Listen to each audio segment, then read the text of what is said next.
अकबर आणि बिरबल दोघेही दरबारामध्ये येतात. तेवढ्यातच दरबार भरवला जातो. बिरबल अकबर बादशहाला म्हणतो, महाराज, तुम्ही सिंहासनावर बसून घ्यावे. ते दोघेही आपापल्या सिंहासनावर बसून घेतात. बादशहा आपल्या नोकराला सभागृहामध्ये बोलवण्याचे आदेश देतो. हे बघ, हा माठ काळजीपूर्वक घेऊन जा. नोकर बादशहाला म्हणाला, जी महाराज. नोकराचा चालताना पाय घसरतो आणि माठ फुटतो. नोकर घाबरून, अरे बापरे, माझा पाय घसरला आणि माठ फुटला.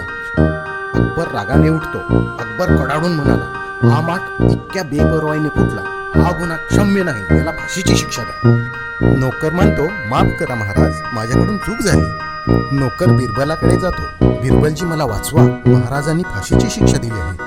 बिरबल शांतपणे, घाबरू नकोस, त्या दरबारात एक शेवटची इच्छा माग, असं मी सांभाळतो. दरबारात दुसऱ्या दिवशी बिरबल नम्रपणे महाराजांना म्हणतो, महाराज, शिक्षा देण्यापूर्वी याची शेवटची इच्छा पूर्ण करावी.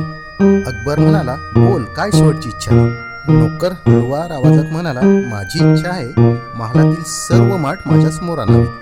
अकबर थोडा गोंधळून, जरा विचित्र आहे, पण ठीक आहे. सर्व माठ आणणारे याच्याजवळ. थोड्या वेळाने सर्व माठ नोकरासमोर ठेवले जातात. नोकर एक एक करून फोडू लागतो. अकबर चकित होऊन, अरे, वेड्याप्रमाणे काय करतो आहेस? सगळे माठ का फोडतोस?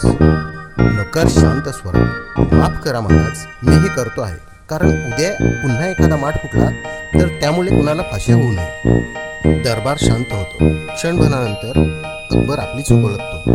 अकबर हसत, बिरबल, तू नेहमीप्रमाणे मला सत्य दाखवलंस. या नोकराला माफ केलं जात आहे.